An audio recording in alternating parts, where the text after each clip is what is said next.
The radio transmission crackled through on November 18, 1978, a distress call from a remote jungle settlement in Guyana that would trigger one of the most horrifying discoveries in modern history.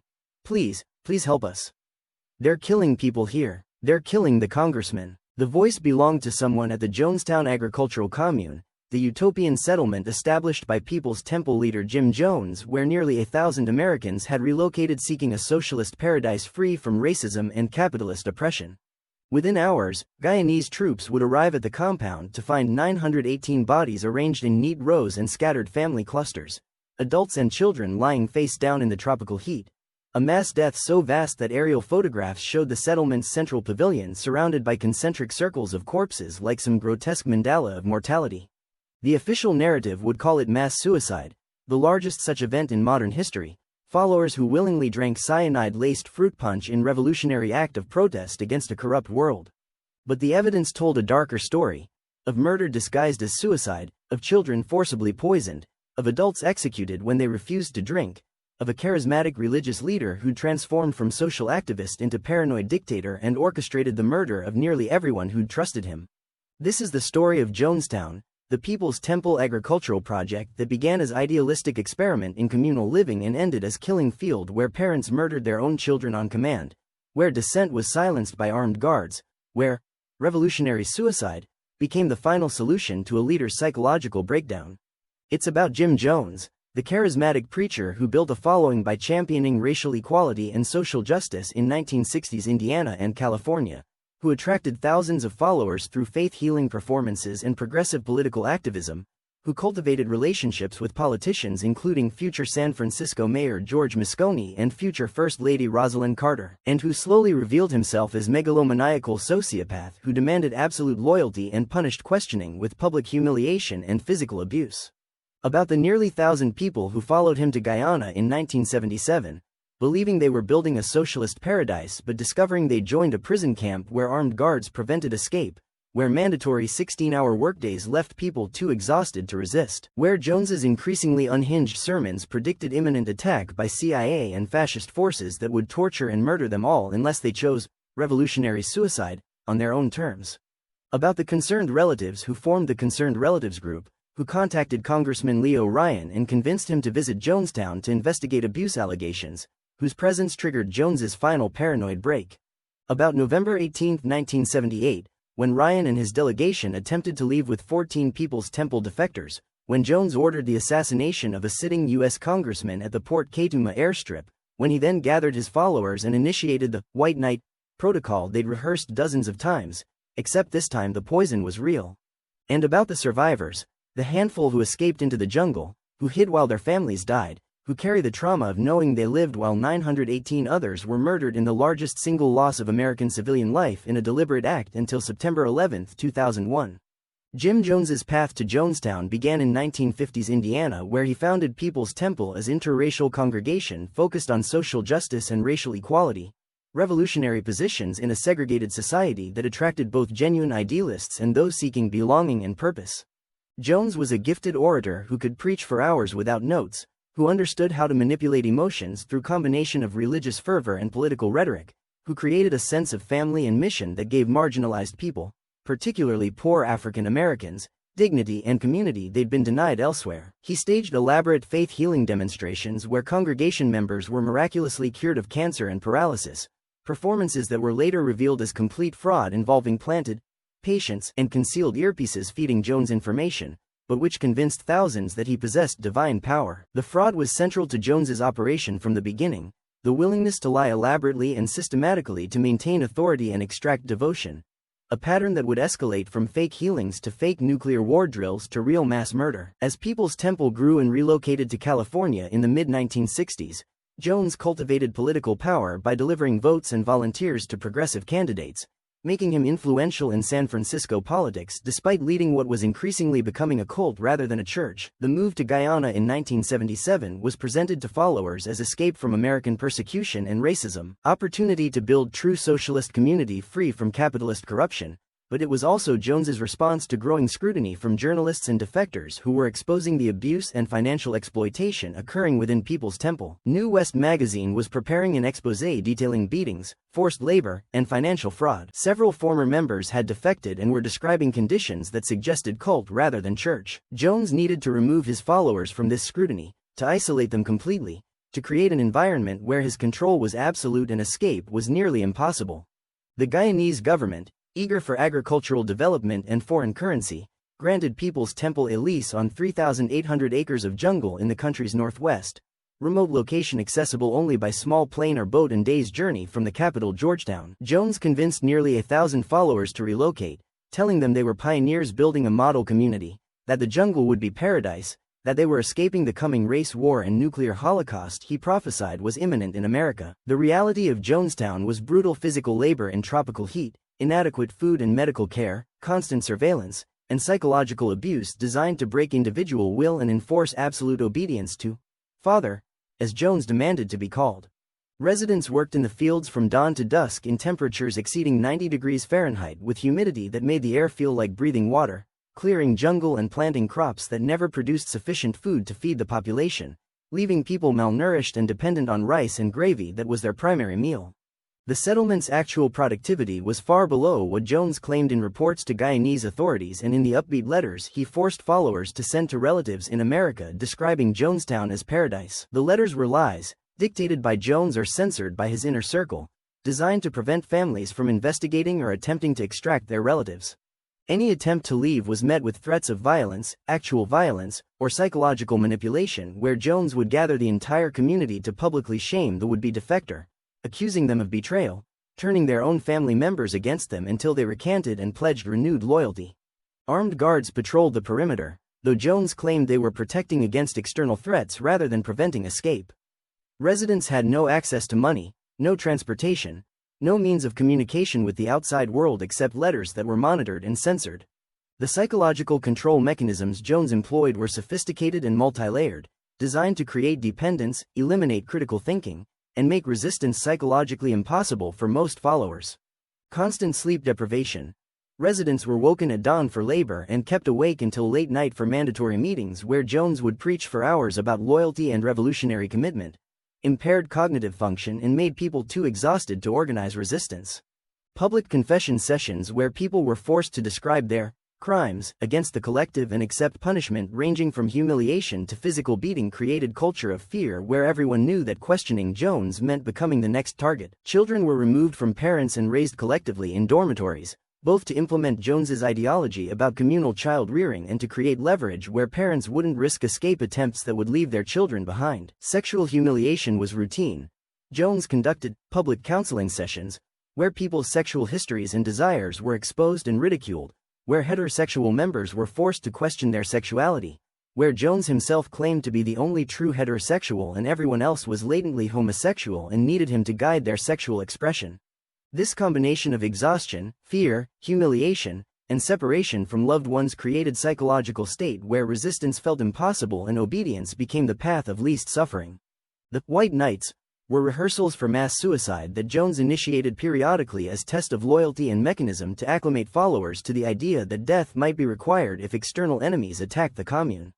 During these drills, residents would be awakened in the middle of the night by sirens, told that mercenaries or Guyanese military or CIA operatives were attacking, instructed to gather in the central pavilion where they would receive medication that Jones claimed would protect them from torture if captured. The medication was fruit punch or other beverages, described as poison, and residents were instructed to drink it as act of revolutionary defiance. If they were going to die anyway, better to die on their own terms than be captured and tortured. After drinking, residents would wait to die, some praying, some crying, some accepting their fate with resignation born from months of psychological conditioning. Then Jones would announce the drill was test, that the medication hadn't actually been poisoned, that they had proven their commitment to the cause and their willingness to die for the revolution. These rehearsals served multiple purposes. They normalized the idea of suicide as revolutionary act, they identified who would resist and might need to be dealt with separately, and they were theater of control where Jones demonstrated his power over life and death. Residents who refused to drink during the drills or who questioned the necessity were publicly attacked as traitors, their loyalty questioned, sometimes physically beaten as examples. By November 1978, The white nights had occurred dozens of times, creating a pattern where residents knew what was expected and had been conditioned to comply, even as some privately doubted and feared that eventually the poison would be real. The arrival of Congressman Leo Ryan and his delegation on November 17, 1978 represented existential threat to Jones's control and triggered the final catastrophic breakdown that had been building for months. Ryan, a California Democrat who represented many People's Temple members' families, had been petitioned by the Concerned Relatives Group to investigate abuse allegations and check on constituents' welfare. He arrived with a delegation that included congressional aides, journalists, and representatives from the Concerned Relatives, an investigative mission that Jones couldn't refuse without confirming suspicions of wrongdoing, but that he also couldn't allow to proceed without risking exposure of the abuse and imprisonment occurring at Jonestown. Jones's response was to stage an elaborate performance, a carefully choreographed evening of entertainment and testimonials where selected residents praised Jonestown as paradise and denied any abuse, where armed guards remained hidden, where the malnourished and dissenting members were kept away from the visitors. The performance partially worked. Ryan initially reported being impressed by the community, though journalists in his delegation noted signs of fear and control that suggested the public presentation was masking darker reality. The facade collapsed on November 18 when several residents approached the delegation members privately, passing notes requesting help to leave, creating a crisis where defection was occurring in front of witnesses that Jones couldn't intimidate into silence. 14 people requested to leave with Ryan's delegation, families who'd lost faith in Jones and saw the congressman's visit as their only chance at escape. Jones agreed to let them leave, maintaining the pretense of voluntary community where people were free to go, but his behavior became increasingly erratic. He paced, muttered, held whispered conversations with his closest advisors. As Ryan's delegation prepared to depart for Port Kaituma airstrip with the defectors, Jones ordered a final desperate act. Armed People's Temple members were to follow them to the airstrip and kill the congressman and as many others as possible to prevent them from leaving and reporting what they'd seen. The attack at the airstrip was chaotic and brutal. A tractor pulling a trailer filled with armed men drove onto the tarmac where two planes were preparing to depart. Gunmen opened fire at close range. Congressman Ryan was shot over 20 times. Photographer Greg Robinson continued filming even as he was shot and killed, his camera documenting his own murder. 5 people died, including Ryan, the first sitting congressman assassinated in the line of duty, and several others were wounded but survived by hiding under the planes or playing dead until the gunmen departed. Back at Jonestown, Jones gathered the community and announced that the time had come for revolutionary suicide, that Ryan's delegation had been attacked and would bring military forces to destroy the commune, that torture and death were imminent unless they took control of their own fate. The audio recording of the final hours, captured on tape that was later recovered, documents the process with horrifying clarity. Jones speaking calmly about the necessity of dying with dignity, nurses preparing the poison mixture of flavor aid laced with cyanide and sedatives, people approaching the vat to receive their dose in paper cups, parents giving the poison to their children first before drinking themselves. The recording captures children crying as they're poisoned, adults arguing that there must be another option, Jones and his loyalists shouting down dissent and insisting that death is the only revolutionary choice left, that dying together is beautiful and necessary. Christine Miller, one of the few who openly challenged Jones in those final moments, argued for escape rather than death, questioned why children should die, pleaded for reconsideration. Jones responded with combination of manipulation and threat, claiming the children would be tortured if captured, that they couldn't escape through the jungle, that death was inevitable and choosing it themselves was the only dignity available. Miller was shouted down by Jones's lieutenants, told she was being a traitor and coward, pressured until she acquiesced or was silenced. The actual mechanism of death was cyanide poisoning that caused rapid but not instant death, a process that involved convulsions, vomiting, and several minutes of conscious suffering before loss of consciousness and death. Children were killed first, held down by parents or community members while nurses squirted the poison directly into their mouths with syringes, a deliberate strategy to eliminate any possibility that parents might save themselves and abandon the children or that adults might change their minds once they saw children dying. The bodies found later showed that approximately 300 victims were under the age of 18, murdered by adults who'd been convinced by Jones that this was love rather than homicide, mercy rather than murder. The adults who took the poison voluntarily, and evidence suggests many did, conditioned by months of abuse and white night rehearsals to accept Jones's commands even unto death, died in family clusters, lying down together in final embrace as the cyanide stopped their hearts and breathing. But not everyone died willingly. Autopsies would reveal injection marks on victims who'd been forcibly injected when they refused to drink, bodies with defensive wounds suggesting struggle, positioning of corpses that indicated people had been held down or shot when they tried to flee. Armed guards ensured compliance, shooting those who attempted to run into the jungle or who fought against drinking the poison. Jones himself died from gunshot wound to the head that was likely self-inflicted, though some evidence suggests he may have ordered a loyalist to shoot him when he couldn't complete the suicide himself. He was found on the pavilion stage surrounded by the bodies of his closest advisors, having orchestrated the deaths of 918 people and then escaped the suffering he'd inflicted on them by dying quickly from bullet rather than slowly from poison. His final words on the recovered audio tape were instructions about how to die properly, maintaining his performative control even as his community expired around him. Take the potion like they used to take in ancient Greece, and step over quietly, because we are not committing suicide, it's a revolutionary act. The Orwellian redefinition of murder-suicide as revolutionary act, the insistence that systematic killing of children was somehow dignified or necessary, demonstrated Jones's capacity for self-deception and manipulation that had characterized his leadership from the beginning. He died believing, or at least claiming to believe, that he was martyr rather than mass murderer, that history would vindicate him rather than condemn him. The discovery of the bodies by Guyanese troops on November 19 overwhelmed the small country's capacity to process the dead or investigate the crime scene adequately. Initial reports dramatically underestimated the death toll. Early counts suggested 400 dead because many bodies were hidden under others, the sheer density of corpses making accurate counting impossible without moving bodies and revealing the layers of dead beneath. The scene was biologically hazardous, bodies decomposing rapidly in tropical heat, creating public health emergency that required immediate action rather than careful forensic examination. The Guyanese government requested American assistance, and U.S. military personnel were deployed to identify bodies, process the dead, and transport remains back to America in one of the largest peacetime military operations of its kind. The identification process was complicated by lack of dental records and fingerprints for many victims, by decomposition that made visual identification impossible, by families who refused to claim bodies out of shame or religious objection to the suicides.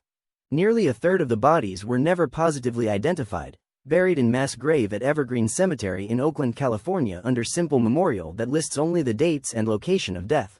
The survivors numbered fewer than 90, divided between those who'd been away from Jonestown on November 18 on business in Georgetown or other locations, those who'd escaped into the jungle during the mass death, and those who'd been at the airstrip attack and survived the shooting.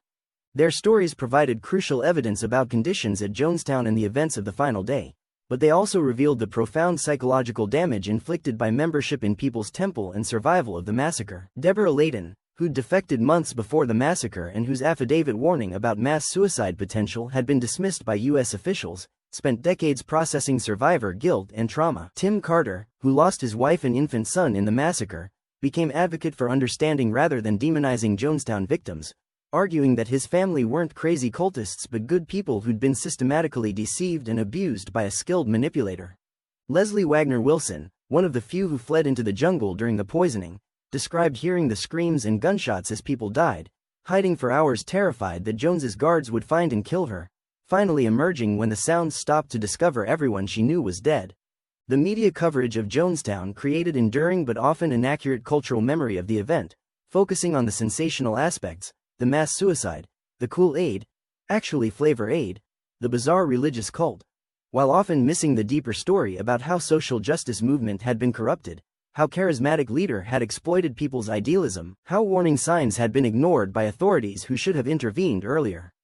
The phrase, drinking the Kool-Aid, entered American vernacular as metaphor for blind obedience to destructive ideology, a usage that survivors and victims' families find offensive because it trivializes the reality that most people at Jonestown were murdered rather than true believers who chose death. The framing of Jonestown as purely religious cult obscured Jones's political ideology and the socialist rhetoric he used to attract followers, the fact that many members were political radicals and civil rights activists who genuinely believed they were building egalitarian society rather than joining a cult. The focus on the exotic location and the dramatic nature of mass death sometimes overshadowed the systematic abuse and imprisonment that had occurred for months before the final massacre, the daily violence and psychological torture that had prepared the ground for November 18. The investigations into who bore responsibility beyond Jones himself remained incomplete and unsatisfying, with U.S. government agencies avoiding accountability for failures that might have prevented the tragedy. The CIA's relationship with Jones and People's Temple was never fully disclosed, Evidence suggested the agency had informants within the temple and was monitoring Jones's activities, raising questions about why they didn't intervene when abuse became apparent. The State Department had received warnings from defectors and concerned relatives about conditions at Jonestown but had taken minimal action, treating it as private matter rather than potential hostage situation requiring intervention. Congressman Ryan's office had been told by State Department officials that visiting Jonestown was unnecessary and potentially dangerous, advice that Ryan ignored but which suggested government awareness of problems that weren't being addressed. The Guyanese government faced criticism for granting People's Temple the land lease and work permits without adequate oversight, for not investigating abuse reports they'd received from residents who'd escaped or been expelled from Jonestown, for treating Jones as legitimate community developer rather than recognizing the warning signs of authoritarian control and human rights violations. The question of how to classify the deaths, suicide or murder, became legally and morally significant, with implications for insurance claims, death certificates, and historical memory. The official ruling was suicide for adults who'd voluntarily drunk the poison and murder for children and adults who'd been forcibly killed. But this binary didn't capture the reality that many adults who appeared to choose death had been so psychologically coerced and manipulated that their choice was hardly voluntary in any meaningful sense. The concept of coerced suicide, or murder-suicide, attempted to bridge this gap, acknowledging that people did physically drink the poison themselves while recognizing that the psychological pressure and physical threats made this something other than free choice. The religious studies and cult psychology analysis that followed Jonestown examined how totalitarian groups create conditions where members lose capacity for independent judgment, where obedience becomes so ingrained that even commands to die are followed, where the leader's authority becomes more real than physical reality. This analysis helped explain how hundreds of people could participate in killing children and themselves, but it also raised uncomfortable questions about free will and responsibility that resist simple answers. The parallels to Nazi death camps and other instances of systematic murder were noted by scholars attempting to categorize what had happened at Jonestown, to place it within history of human capacity for organized evil. Like concentration camp guards, many Jonestown residents participated in violence, either through active killing or through passive acceptance, that they would likely never have engaged in under normal circumstances. Like totalitarian regimes, Jones created information environment where reality was defined by leadership rather than empirical observation, where doubt was treasonous and loyalty was measured by willingness to accept obvious lies as truth. But the comparison had limits because Jonestown residents had theoretically chosen to join People's Temple initially, had agency that Holocaust victims didn't possess, though that agency eroded dramatically once they relocated to Guyana where leaving became nearly impossible. The debate about how much responsibility individual members bore for participating in the system that ultimately killed them remained divisive, with some arguing they were victims deserving sympathy and others insisting that adults who murdered children, even under psychological coercion, bore moral responsibility that shouldn't be erased by understanding the manipulation that produced their actions. The long-term impact on survivors' families created intergenerational trauma that continues 46 years after the massacre. Children who lost parents and siblings, parents who lost adult children and grandchildren, communities that lost significant portions of their membership. The People's Temple had drawn heavily from African American communities in Oakland, San Francisco, and Los Angeles, meaning these communities experienced disproportionate loss when 70% of Jonestown victims were Black. The trauma wasn't just individual grief but collective loss of community leaders, activists, and families who'd been central to civil rights and social justice work. The shame and stigma associated with People's Temple membership meant survivors often hid their connection to Jonestown, didn't discuss their experiences, internalized society's judgment that they'd been stupid or crazy to follow Jones. This silence prevented healing and allowed misconceptions about who Jonestown victims were to persist unchallenged. Second-generation survivors, children who lost parents or who were themselves children at Jonestown but survived, faced unique challenges processing trauma from events they barely remembered or weren't old enough to understand, growing up with absent parents and fragmentary explanations about why their family had been at a remote commune in Guyana. The legal settlements with People's Temple's estate provided minimal compensation to survivors and victims' families, the organization's assets having been mostly depleted or legally shielded from claims through complex financial structures Jones had created. The wrongful death lawsuits faced challenges proving specific causation and liability in situation where the primary perpetrator was dead and determining which specific actions by which specific surviving lieutenants had directly caused which deaths. Several of Jones's inner circle who'd survived the massacre because they were in Georgetown on November 18 faced criminal investigations, but most were never prosecuted due to jurisdictional challenges, The murders had occurred in Guyana, complicating U.S. prosecution and evidentiary problems identifying individual responsibility in collective crime. Larry Layton, a People's Temple member who'd participated in the airstrip attack, was the only person convicted of crimes related to Jonestown, serving 18 years for conspiracy and aiding and abetting the murder of Congressman Ryan. His conviction provided some legal accountability but left hundreds of other deaths officially unpunished. The complex network of enablers and enforcers who'd made Jonestown's operation possible never facing criminal consequences. The academic study of Jonestown has produced extensive literature on cult psychology, charismatic leadership, totalitarian control, and mass violence, making the incident a primary case study in multiple disciplines from religious studies to political science to social psychology. The scholarly analysis has moved beyond initial sensationalism to examine structural factors that made Jonestown possible. The social upheaval of the 1960s and 1970s that left people seeking alternative communities, the legitimate appeal of Jones's early social justice work and interracial ministry, the mechanisms of psychological control that Jones employed with increasing sophistication, the failure of institutions to intervene when abuse became apparent.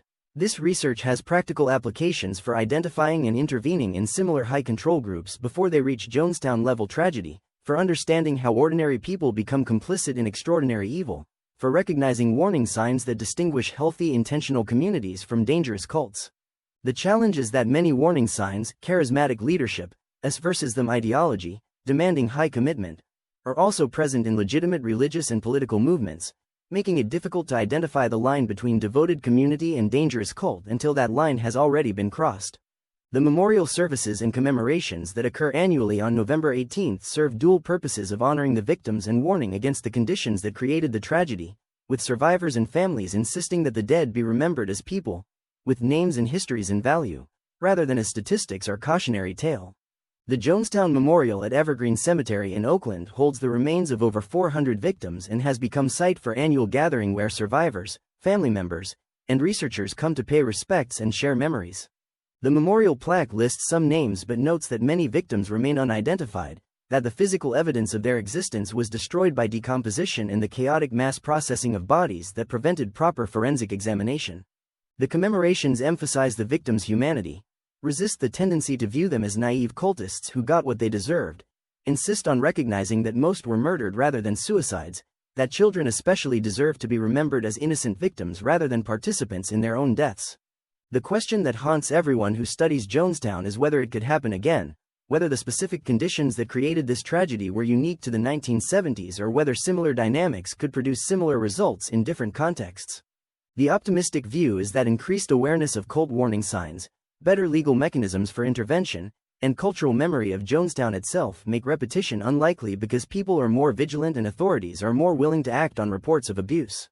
The pessimistic view is that human psychology hasn't changed, that charismatic leaders still find followers, that people still seek belonging and purpose in ways that make them vulnerable to manipulation, that the specific details might differ but the fundamental pattern of authoritarian leader plus isolated community plus psychological coercion could reproduce Jonestown-scale tragedy under the right circumstances. The reality is probably that small-scale versions occur regularly, abusive churches and political movements and intentional communities where leaders exploit followers, where psychological damage is inflicted, where some people die from neglect or deliberate harm, but that reaching Jonestown's scale requires specific combination of factors that is rare but not impossible. 46 years after 918 people died in the Guyanese jungle, Jonestown remains shorthand for the dangers of blind obedience, the tragedy that occurs when charismatic authority goes unchallenged, the human cost of utopian idealism corrupted by megalomaniacal leadership. The victims deserve to be remembered not as cautionary statistics but as individuals who sought community and justice and meaning, who were systematically deceived and abused by someone they trusted, who died because Jim Jones decided that his psychological breakdown required mass death to maintain his sense of control and purpose. The survivors deserve recognition not as lucky escapees but as people carrying profound trauma from witnessing or participating in events that shattered their understanding of human nature and their own judgment. The lessons of Jonestown include recognizing how good intentions can be manipulated, how isolation enables abuse, how incrementalism allows people to accept increasingly abnormal conditions, and how prevention requires intervention when warning signs appear rather than waiting for tragedy to force action. The 918 who died in Jonestown weren't crazy or stupid. They were humans who made the comprehensible decision to trust someone who presented himself as champion of justice and equality, who gradually revealed himself as monster but did so slowly enough that each step toward destruction seemed survivable until the final day when survival became impossible for all but a handful who fled or who were lucky enough to be elsewhere when Jones enacted his final act of control and violence and murder disguised as revolutionary suicide.